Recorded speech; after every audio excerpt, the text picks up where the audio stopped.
معاذ بن عمرو بن جموح رضی اللہ عنہما۔ سیدنا عبداللہ ابن عباس رضی اللہ تعالیٰ عنہ ایک روایت کرتے ہیں ان اعمى كانت له ولد تشتم النبي صلی اللہ علیہ وسلم وتقع فيه۔ نبین صحابی جس کی بیوی رسول اللہ صلی اللہ علیہ وسلم کے بارے میں زبان درازی کرتی تھی، اس نے روکا، اس صحابی جلیل نے روکا، لیکن وہ روکی نہیں۔ ایک دن جب رسول اللہ صلی اللہ علیہ وآلہ وسلم کے بارے میں اس نے زبان کھولی، اس نبی صحابی نے تلوار پکڑی اور اس کے پیٹ پہ بیٹھے اور اسے قتل کر دیا۔ رسول اللہ صلی اللہ علیہ وآلہ وسلم کو جب یہ خبر ملی کہ اس طرح ایک قتل ہو گیا ہے، تو آپ صلی اللہ علیہ وسلم نے لوگوں کو جمع کیے اور جمع کر کے فرمایا کہ کون ہے جس نے یہ کام کیا ہے؟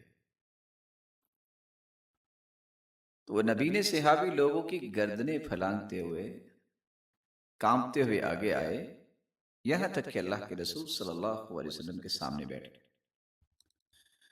کہا اللہ کے رسول میں ہوں جس نے قتل کیا۔ سنن ابی داؤد کی روایت ہے 4361، وہ آپ کو گالیاں دیتی تھی، میں نے اسے منع کیا، وہ نہیں رکی۔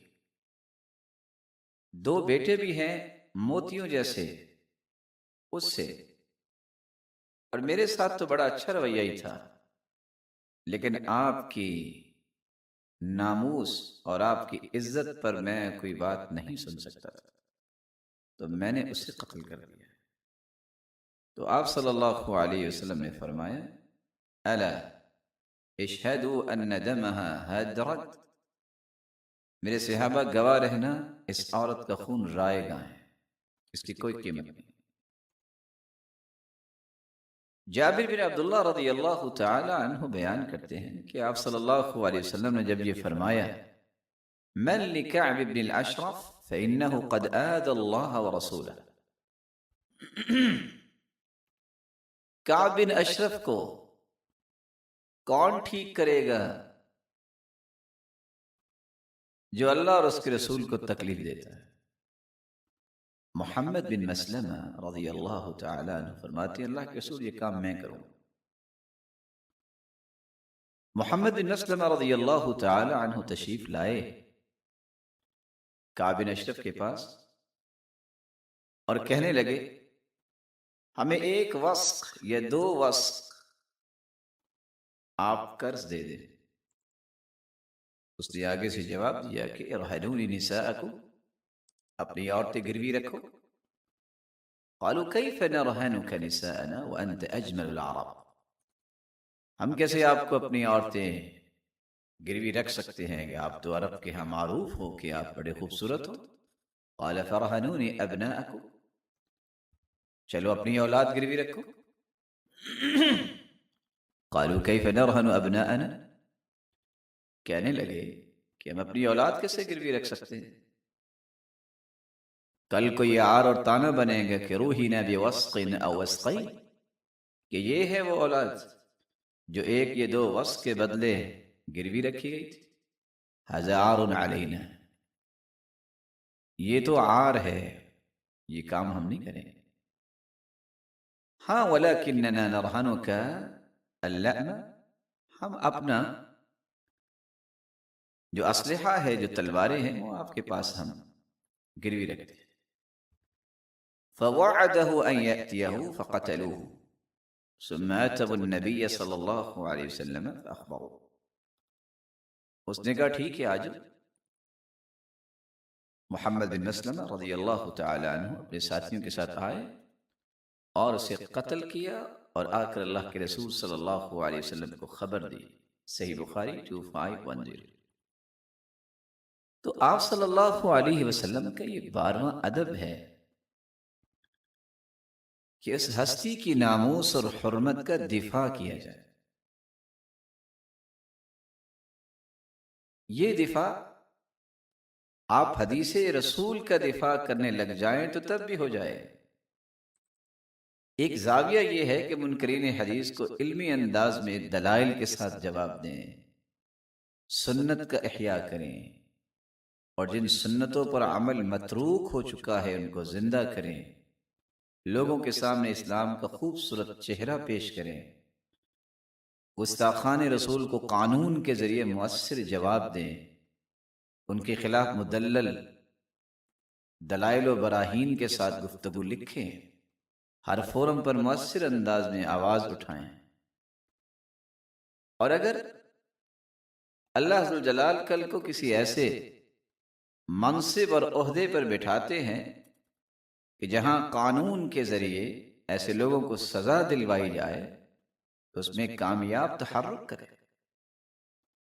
لیکن یہ بات یاد رہنی چاہیے کہ گستاخی رسول کو قتل کرنے کا حق کسی فرد کے پاس نہیں ہے، بلکہ یہ حکومت کی ذمہ داری ہے. افراد کی ذمہ داری یہ ہے کہ حکومت کو توجہ دلائیں اور انہیں اس مسئلے کی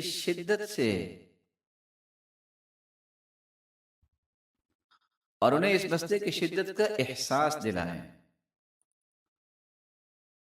رہا گستاخ رسول کو سزا دینا، یہ قانون اور حکومت کا کام ہے. کسی بھی شخص کو اپنے ہاتھ میں قانون نہیں لینا چاہیے، اپنے ڈومین میں رہ کے اپنی ذمہ داری کو پورا کرنا چاہیے اور قانونی دائرے میں اپنے آپ کو لانے کی کوشش نہیں کرنی چاہیے. جو حکومت کی ذمہ داری ہے وہ حکومت کو ہی اختیار کرنی چاہیے. آپ صلی اللہ علیہ وآلہ وسلم کا ایک 13واں ادب بھی ہے کہ آپ کے اہل بیت سے محبت کی جائے اور ان کے حقوق بھی ادا کیے جائے. آج تعجب اس بات پر ہے کہ بینگ اے مسلم ہر مسلمان پر اہل بیت سے محبت کرنا تو واجب ہے، لیکن آج منمانی فہم و فراست اور خود ساختہ کشید کیے گئے مفاہیم اور بناوٹی اور من گھڑت تخیلات اور نظریات کو سامنے رکھتے ہوئے لوگوں نے اہل بیت اس مسئلے کو بھی مقدر کر دیا. اسی لیے یہ مناسب اور صائب ہے کہ اس بات کو بھی سمجھا جائے کہ اہل بیت کون ہوتے ہیں. امام راغب اصفہانی فرماتے ہیں اہل الرجل، کسی آدمی کے اہل بیت اس کو کہا جاتا ہے جو اس کے ہم نسب، ہم دین ہوں، یا کسی صنعت یا مکان میں شریک ہو، یا ایک شہر میں رہتے ہو. اور کبھی اس سے مراد انسان کی اہلیہ، اس کی زوجہ، اس کی بیوی مراد ہوتی. قرآن مجید نے جو ہمیں سبق دیا ہے اس سبق کو پڑھنا بہت ضروری ہے، سمجھنا بھی ضروری ہے، اس کے مطابق اپنی نظریات کو ڈھالنا بھی بہت ضروری ہے. اللہ ذو الجلال فرماتے ہیں سورۃ القصص کی یہ آیت 29 بیان کر رہی ہے کہ موسیٰ علیہ السلام جب اپنی ضرورت کو پورا کرنے کے بعد اپنے اہل و عیال کو، موسیٰ علیہ السلام جب معینہ مدت کی ذمہ داری پوری کرنے کے بعد اپنے اہل کو لے کر نکلے.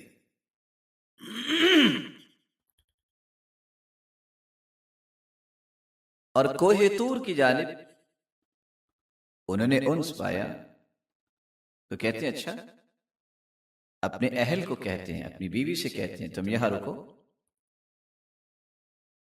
میں سردی میں تپانے کے لیے یہ آگ جو نظر آ رہی ہے میں لے کے آتا ہوں، یا کوئی خبر لے کے آؤں تاکہ یہ سردی کی شدت کم ہو جائے. جب وہاں پہنچے تو اللہ ذوالجلال کے ساتھ ہم کلامی ہوئی، اللہ ذوالجلال نے نبوت کا تاج سجا دیا. تو موسیٰ